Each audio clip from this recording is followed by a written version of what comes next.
I think we got it. We got it.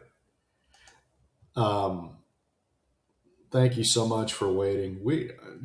I apologize. I think it's like 8:03, 8:04. We were having technical difficulties. Um, Welcome. Happy Sunday morning. Welcome to a friendly place, the Happiness Habit channel. We're talking today about why narcissists drain you.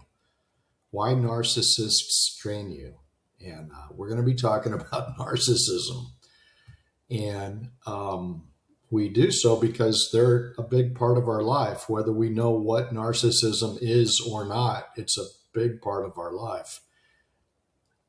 They, um, narcissistic people, I mean, I'm pretty sure I'm pretty sure about 25% of the people I know that might even be conservative are narcissists or have narcissistic tendencies.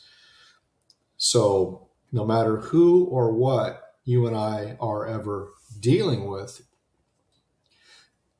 we need to always strive to preserve our own personal awareness, self-observation, our own inner clarity.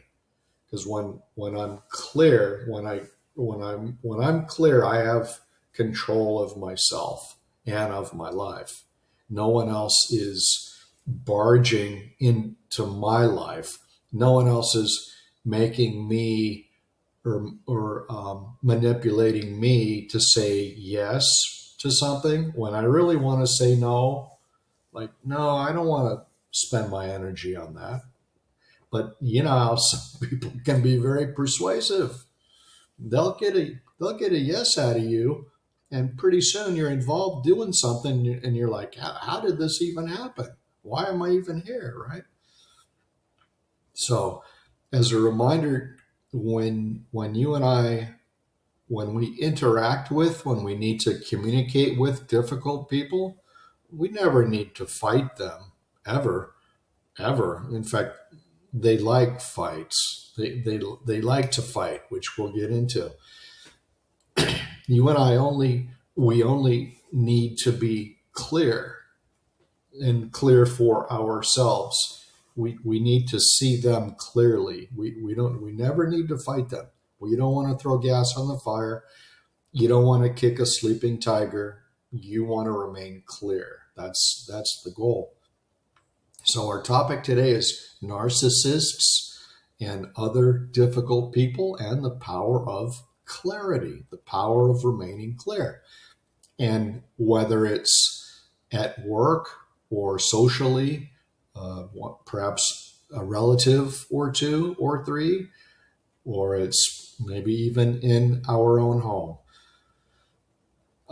we run into difficult people, people who are troubled. And because they are troubled, they they trouble us in return. You know, they experience low vibrational energy. So here you and I are just la la la la la walking into an interaction with someone. You know, we don't know. So we're just going through having a good day, perhaps, and we bump into someone, you know, and you're like, you ever bumped into somebody and you're like, wow, they're really grouchy. They're really a grouch. Or, gee, they're really in a bad mood. Well, your higher energy, your more pleasing, pleasant, happy energy was conflicting. You had just met a low energy person, a low vibrational energy person, because as you know, everything in this universe is constantly vibrating, constantly. We all vibrate, and in this channel, we learn that when we self observe, we raise our inner vibrational level. So if I'm in a so-called bad mood, I raise my level by coming home to myself, by self observing, right? I mean, we discuss this every single class. Every talk you see on this channel discusses exactly that, how important self-observation is for us. So when you and I do encounter difficult people, sometimes let's say we talk for a bit, we interact, maybe I have to work with a difficult person for a period of time. But at some point we part company. And if you've ever parted company with someone, or even on the phone sometimes, someone can be all wound up and they can be really negative. And you hang up and you're like, that I don't feel right. I feel kind of confused. I feel chaotic inside. I don't feel like my usual self. I feel drained. you know, these things can happen because you just interacted with an energy drainer, right? So let's talk about what narcissism really is. A lot of times narcissistic people can come across as very confident, and you go, wow, that man, he sure has a lot of confidence. He sure very confident in his own abilities, or gee, that lady, she sure is talkative, and you know she's sure really put together, and boy, she's kind of impressive. The thing is, narcissism is not confidence at all. Narcissism is the lack of confidence. What you may have seen is a very good actor, because some people are really, really good actors. They have their false self, their persona. Persona in Greek means mask. They have their mask fit on them so well. They play their role so well. I mean, they deserve an Oscar, some of these people. You ever met somebody when you thought initially you were spellbound by them? You were like, my God, this person's great. This man is really cool. I really like him. Gee, he could be a friend of mine. Or she's really amazing. She's really a pleasant lady. I really like her. And then you get to know them, and you kind of realize that, wait a minute, that initial meeting, those first couple of meetings, that was all just show. That was all to just lure me in, Lure, right? Have you ever been lured in by someone? That's how con artists operate. So first, let's define narcissism. It's not confidence. Narcissism is incredible lack of confidence. Okay. Narcissism is an inner emptiness. Narcissists are empty inside. So narcissism is inner emptiness. That's where the word vanity comes from. Vanity, vain, comes from the Latin word vacío. In Spanish, vacío. I think Italian the same. Vacío, it means empty. What someone says, "Oh, what was in this box?" And you say, in Spanish, you say, "Pues no sé, está vacío." I don't know, but it's empty now. So narcissism is inner emptiness. There's nothing in here.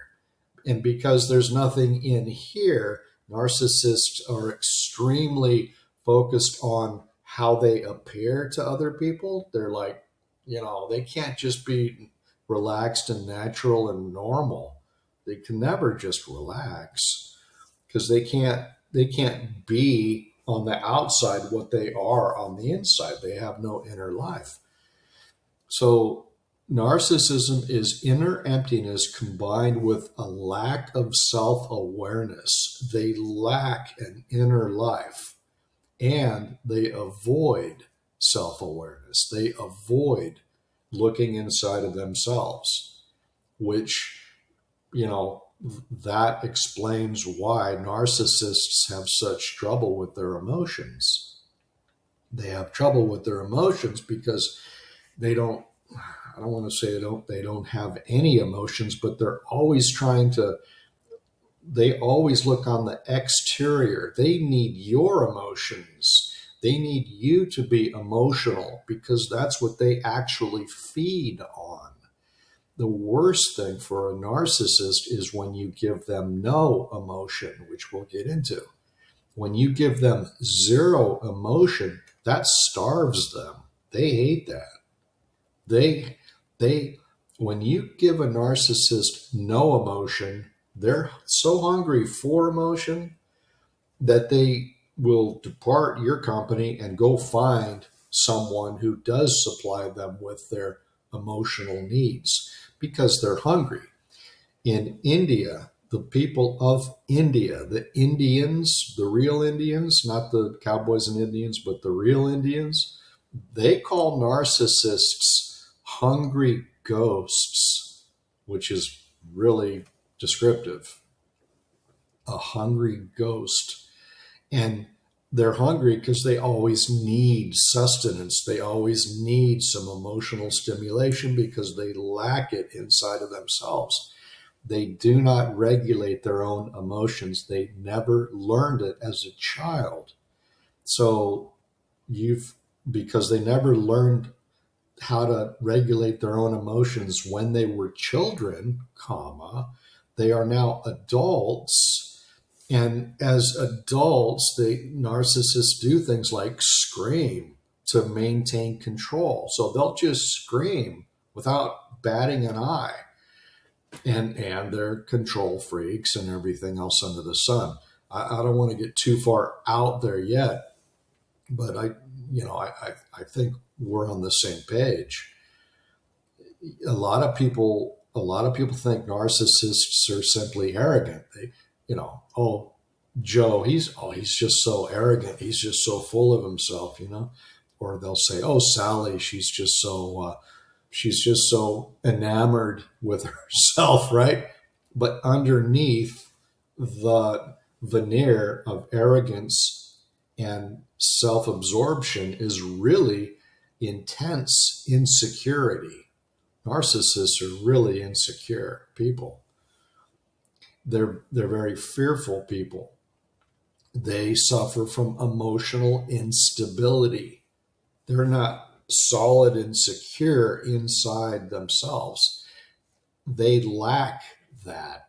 Self-observation gives you something solid inside of yourself, which that's the antidote for narcissism. But try telling that to a narcissist. Good luck, right? They also have a desperate need for external validation, meaning they need you to stroke them and tell them how good they are. I know someone, his wife, her job is to tell him 20 times a day or more how good he is. That's their relationship. They've been married 30 years, and that's her job.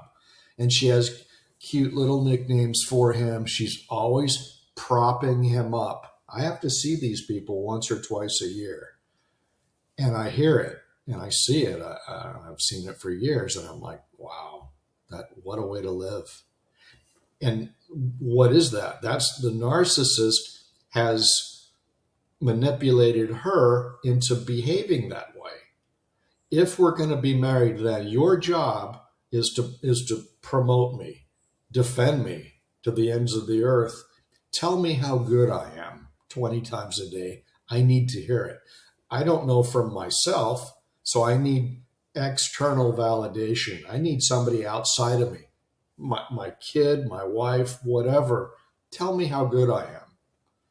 That's how it's pathetic. Narcissists are pathetic people. And also, before we go any farther, narcissists run the scale. Because I've known narcissists, you can totally clock them and you're like, well, you're my friend, but you are a narcissist. You're self-absorbed, totally self-absorbed. Everything you talk about is you. Every sentence you say, one of our previous presidents, he gave a talk. It was like a 40-minute talk. He was paid a lot of money to some corporation, hired and brought him in. Somebody sat in the audience and counted that he self-referenced 714 times in that 40 minutes. So what's that? That's narcissism. He's self-absorbed. He's using the pronouns I, me, my constantly. You know how many times you have to self-reference in 45 minutes to get to 714? You really got to work at it. So this man's totally self-absorbed. And if I told you his name, you'd know. But I'm not, we can't get into that. I can't get, you can't do it. We got to focus on self-observation. So we're describing these people, but we're not, this is just how it is. And they represent a massive part of the population. I'm not saying everybody is a narcissist, but many people out there have narcissistic tendencies. They are self-absorbed, period. So I was saying it runs the range from there's low-level narcissism and then there's high-level narcissism. High-level narcissism is when it gets into malignant narcissism. And there is a malignant narcissist who manages the grocery store that I go to all the time. I can see it. I've been dealing with these people now for 26 years. Well, my whole life I've been dealing with narcissists. I was adopted into a family of what I've discovered now were, because 3 of them are dead, narcissists. I was adopted into a family of 4 narcissists. So I was raised in that, the pure chaos, constant chaos. I remember I was a boy and I'd be laying in bed and I'd be like, I just wish 2 days in my life would be like equal, like normal, like identical. But every day was like pure chaos. 4 narcissists living under one roof and me. So that, I've had plenty of experience with these types. But again, a lot of times they can keep it hidden for a long time. They can remain hidden. They can keep it hidden. Like to the normal or general public, they can keep it hidden. What they actually are can hide. It's not until you actually start, when you wake up, you'll see it more. As your awareness increases, you'll be able to see more and more and more and more. And that's good because you'll know instantly who to spend time with and who to stay away from. So it's a win-win situation, So narcissists cannot regulate themselves internally. So they attempt to regulate themselves through other people. Okay. That's the takeaway. And to regulate themselves through other people means they need to demand things like control. They always have to be in charge. If there's something going on, some social event, they have to put themselves in an authoritative position. Because when you are an authority, nobody asks you questions. Why are you telling me what to do, Mr. Jones? But if Mr. Jones is an authority, if Mr. Jones is somebody with a title, with a position, with authority, he can tell people what to do because he's trying to make his inner state feel better. So he does that by trying to control his exterior. See? He never learned to control his interior. He never learned to regulate his own emotions, Mr. Jones. So now, as a grown adult, with the emotional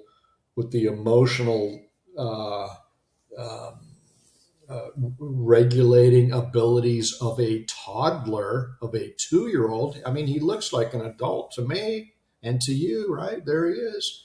He's the CEO of a company, But he's a malignant narcissist too. So he's a control freak. See? Let me tell you something before I forget. It's been said, and I think it's accurate. Quote, when Satan can't get you direct, comma, he sends in a narcissist. Period. End quote. I hope you get that. Because that's true, and I've seen that happen. I've seen it happen. Okay? So narcissists lack emotional control, so they try to compensate their lack of inner control by demanding, and they usually receive because they demand so much, and they plan, plot, and scheme to get ahead. So they want to be in charge. A psychologically narcissistic person, psychologically, emotionally narcissistic person, his or her plan from day one is to become the boss. They know intuitively where they need to be so they can control. They know what they're doing. Don't ever think that a narcissist just stumbles into power at some group or in some family. They know what they're doing, and they're constantly doing it. Don't ever be so gullible as to think that, you know, that these people, oh, they just happen to become the boss. Oh, it just happened. No, they strive for it. They work for it. Again, they know exactly what they're doing.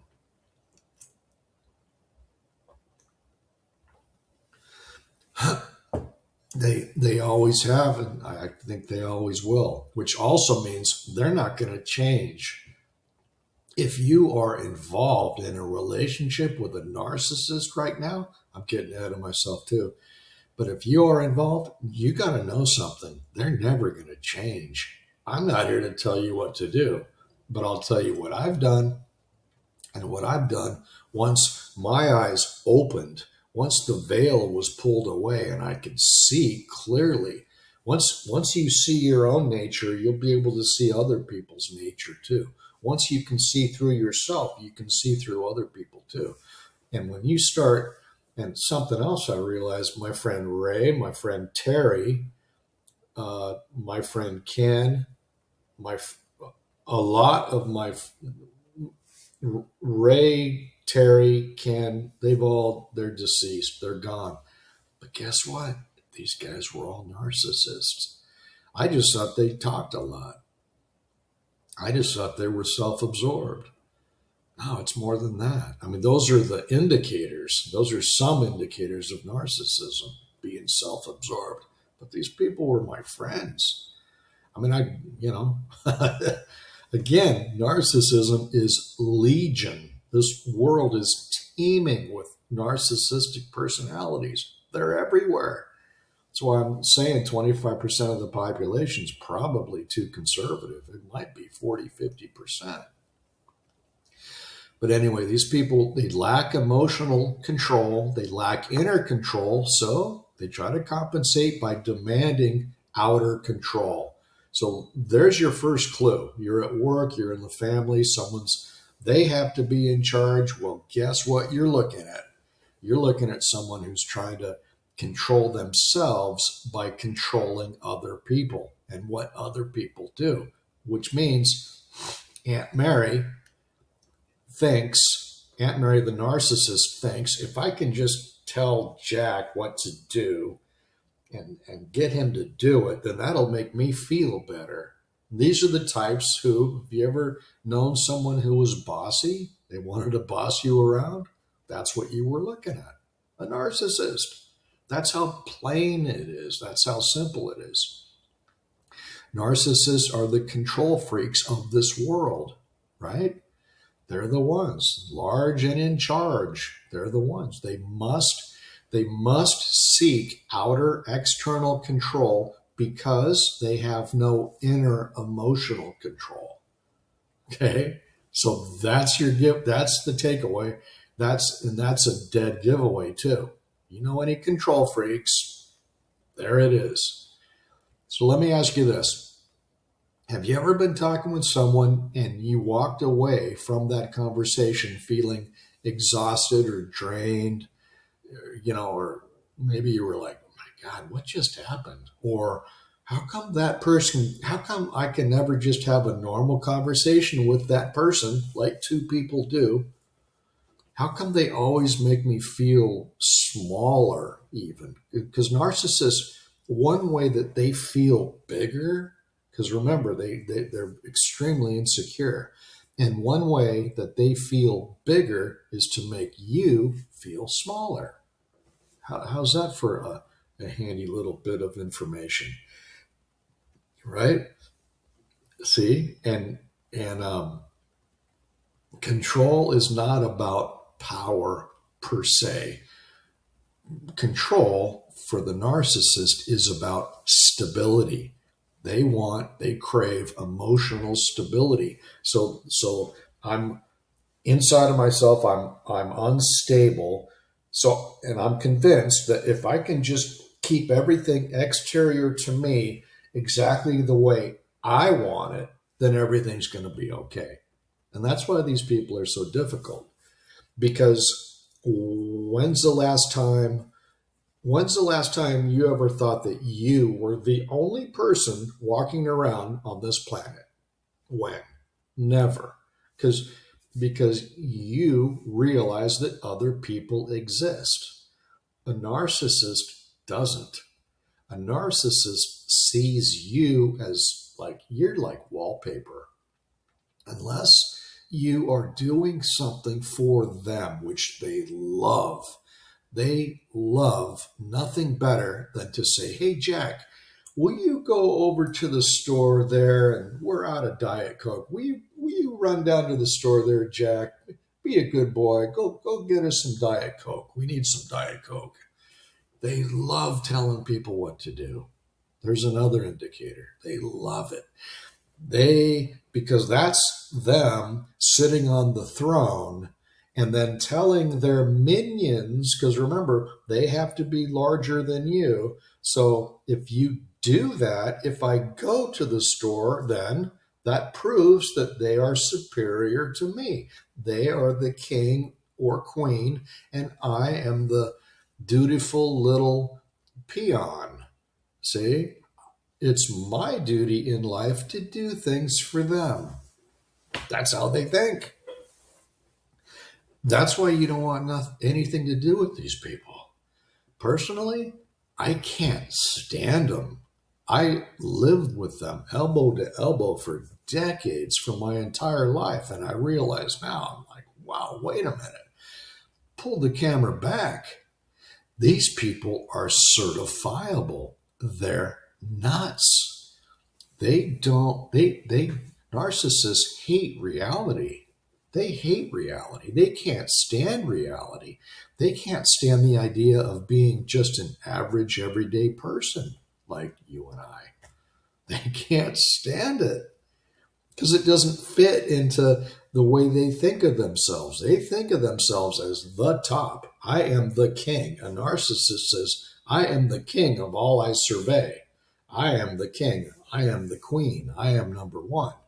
That makes you number two. And actually, that makes you number 1015. See, when you're in a relationship, put that word in quotes, with a narcissist, you're secondary. They're the only thing that's important, not you. You don't even come close. Your job, if you're in a relationship with a narcissist, is to tell them how great they are, to stroke them constantly. And that might be fun because you think for even a few years, I've had friends where I've played along with that. I didn't know what I was doing, but to maintain this friendship that I thought I needed, I would go along with it. I can name names, but I won't because maybe somebody's going to see this video someday. I don't know, but they're nuts. They're so self-absorbed. I guess they have to be. They have to be because they're so empty inside. Have you ever had, remember at Easter, they had those chocolate Easter bunnies? I think the company was called Mass, MAAS, I think. I don't know. But you'd get that chocolate Easter bunny and you snap his head off, right? And you look and you go, hey, this is not, I mean, they say it's milk chocolate, but this Easter bunny is hollow. This is not solid chocolate. You and I are solid chocolate. We have an emotional, we have an inner life. We have an inner emotional, psychological life. I know who I am. I don't need other people to tell me who I am. The narcissist doesn't have that. That Easter bunny, you snap the head off, it's hollow inside. That's them. That's why they constantly have to have things coming toward them. They you show me a man or a woman who owns a lot of things. They own a lot of things, a lot of houses, a lot of cars. They have they have like a big exterior life going on. I'll show you a narcissist. That's a narcissist. They have to have activity going on outside of them. They have to have the phone ringing. They have to have emails coming in. They have to have interaction. They have to, they're hungry ghosts, just like the Indian people of India call them. They are hungry ghosts. It's never ending for the narcissist. I can't tell you what to do. I never will tell you what to do, but I'll tell you what I've done is I've spotted the narcissists in my life and I've just stopped having anything to do with them, which they hate. They can't stand that. A narcissist, I'll tell you, their weakness is being ignored. They can't stand being ignored. They can't stand being seen as just a common, average, everyday person. They can't stand being minimized, which is why they try to minimize you. They try to make you feel smaller so that they could feel bigger, right? I think of them as like a balloon and it's full of hot air. But inside the balloon, what is there? Nothing. It's just hot air. The Indians, when they say a hungry ghost, I remember my mom died in May, so it's been like a couple of months. But I remember once I started to understand narcissism, and then I'd pull the camera back, and I learned self-observation first, which gave me knowledge of self, and therefore once I had knowledge of self, I had knowledge and understanding of other hyphen knowledge. I used to observe my mom, narcissist, right? Not a bad one. She was on the low end of the scale, just like her father. He was the narcissist of the family, and narcissism is also genetic. Don't let anybody ever tell you that it's behavioral. A little bit can be behavioral, but primarily narcissism is genetic. It's in your genes. She was the firstborn, and she was exactly like her father before her. Okay, exactly. I mean, a chip off the old block. The only difference was she was gender. She was female, but she was just like her dad. And I'd catch her. I'd observe her. I'd be over visiting her, and I'd catch her, and it was like, my God, that's my mother. That's the woman who called herself my mother. She didn't give birth to me on a personal note, but I'd look at her and I'd go, my God, the lights are on, but nobody's home. There's nobody inside there. Nothing inside of there. They don't know who they are. They are hungry ghosts because they don't know who they are. They depend on other people to tell them who they are by other people. Your job is to hold up a mirror. Hold up a mirror if I had a mirror. Hold up, let's say this is a little compact mirror. Hold up a mirror and remind mommy who she is. You're my mommy. Oh, that's right. I'm your mommy. Now I know who I am. She would call me, text me, whatever, all the time. When are you going to come see me? She doesn't want to see me. She wants to be reminded of who she is. That's all they care about. In other words, she wants to feed. She wants me to be her narcissistic supply. That is a narcissist. That is a relationship with a narcissist. You know what happens at the end of that relationship? You know what you end up with? That. Zero. Nothing. You know why? Because there's nothing there. Again, the lights are on, but nobody's home. They're empty. They're hollow. You can't have a relationship with a narcissist because there's no relationship to have. They're completely self absorbed. Do you think someone who is like highly self absorbed should ever have children, raise families? Do you think they should be anywhere near children? I don't. I don't think. I think narcissists should have a permanent restraining order filed against them on behalf of every child worldwide. Leave children alone. They harm children. They can't raise children. I mean, maybe somewhere, but every narcissist I've ever known, no way. They're way too self-absorbed. To raise a child, what do you need to be? You need to be other absorbed. You need to be focused on that child, because here's a tiny little thing that she needs things. She needs attention. She needs your focus. She needs you to be looking at them to raise them. I honestly, I really don't think narcissists should ever be allowed anywhere near children. In a perfect world, they wouldn't be, but this is not a perfect world. So this is why, I've recently been saying narcissists shouldn't be allowed anywhere near children, much less raise them, right?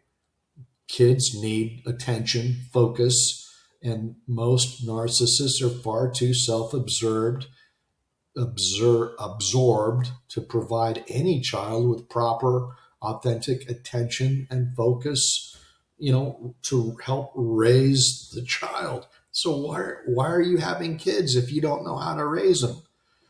Because they need the veneer, they need to appear to everybody else that they are normal. That's why they have kids. Are they normal? No, they are abnormal. They are the opposite of normal, but they do it just for themselves. Like, I remember I'd be like, my God, I'm just like an accessory. Old ladies used to get those charm bracelets. I felt like I was like a charm on a charm bracelet for my mom. Just an accessory, right? I mean, that's reality. That's all it ever was. I'm telling you. But that's for me, that's good motivation, because okay, you told me exactly what you are. So now I know with these people. And personally, I don't have anything to do with them. And by now, I can clock them across the street. I can see a narcissist coming a mile away. And I ignore them. I don't want anything to do with them. Right? So since a narcissist needs absolutely everything to go their way, they need what? They need your agreement. You need to be agreeing with them. Oh, that's right. That's right. Oh, you are so correct, that everything's got to be their way. Oh, that's right. That's what they want to see. They need your admiration, right? They love being admired because it keeps the attention on them, right? And it tells them indirectly, this facade that you're putting up to the world, this mask, this persona, this whole big phony artificial thing that you're putting up, it's working. It's working on me. If I'm stroking you, then I'm telling you that all of your falsity that you're projecting out there, that it's believable to me. See, that's what the narcissist wants you to do, is to believe in their nonsense. If that's how you want to live your life, go for it. Plenty of people do. I know a lot of weak men who live exactly like that. They're weak. Okay. And there's probably weak women out there too. But I know a lot of married men who are miserable, but they don't have the cojones to end it and say, get out of my house, or pack up and leave themselves. They're miserable. And they're going through the motions. They're living the way, society wants them to live. They think if they live the way the world wants them to live, then eventually they'll find happiness. And we learn here that that's a complete lie. You can't use the world's formula to be happy, but all of that truth helps reveal to you, gives you clarity. Once you have clarity, it tells you everything. You'll read people like a book, and then you'll know, like I say, who to associate with and who to stay away from. And you'll associate, believe it or not, I'll tell you the truth, you will begin to associate with fewer and fewer and fewer people, because you'll see just how screwed up most people are. And why are they screwed up? Because they refuse to learn how to self-observe. It's that simple. But they won't do it because they already know. You're not going to tell me anything. I already know everything. Okay, fine. You'll be coming back to this hellhole of a planet. That's the way I look at it. They love attention to the point of self-worship. Worship. They want you to worship them. That's what a narcissist wants, right? They crave your emotions. They crave your emotional responses to them. They love it when you argue with them. They love nothing better than an argument because it gives them food. That's what they live on. They live on arguments. If you know anyone who loves arguing, they love bickering back and forth.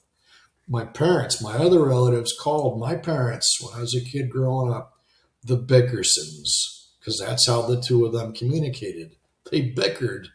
So openly, the other members of the family referred to my two parental units as the Bickersons. That's how they spoke to each other. They bickered back and forth. They sniped at each other. That's how happy they were, right? God. People live, they act like they're going to live for 300 years. I can waste 50 years in a marriage with which I am miserable, because I have 250 more years to live. This gray hair, right? Come on, that's a pretty good indicator that we're not going to live here a long time. So why be miserable, right? Narcissists need your reactions. That's their food. Okay, so they want your agreement, your admiration, your attention, your emotional reactions, because these things stabilize them temporarily. They feel okay inside of themselves. And this is why insecurity seeks the throne. That's the title of one of my books. Go to the website and check it out. It's all about narcissists. Insecurity seeks the throne.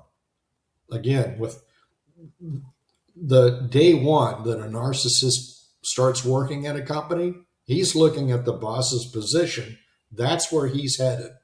So what do they do? I don't want to get into any of that, but you know how they operate at work. You can just tell.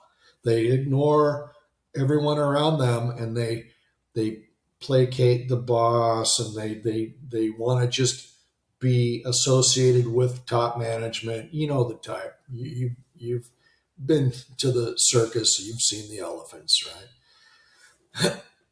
So I have a book out by that exact same title, Insecurity Seeks the Throne, right? At jackcarterbooks.com. There's actually a link in the description. You can check that out. So narcissists are not arrogant. Narcissists are deeply, horrifically insecure people.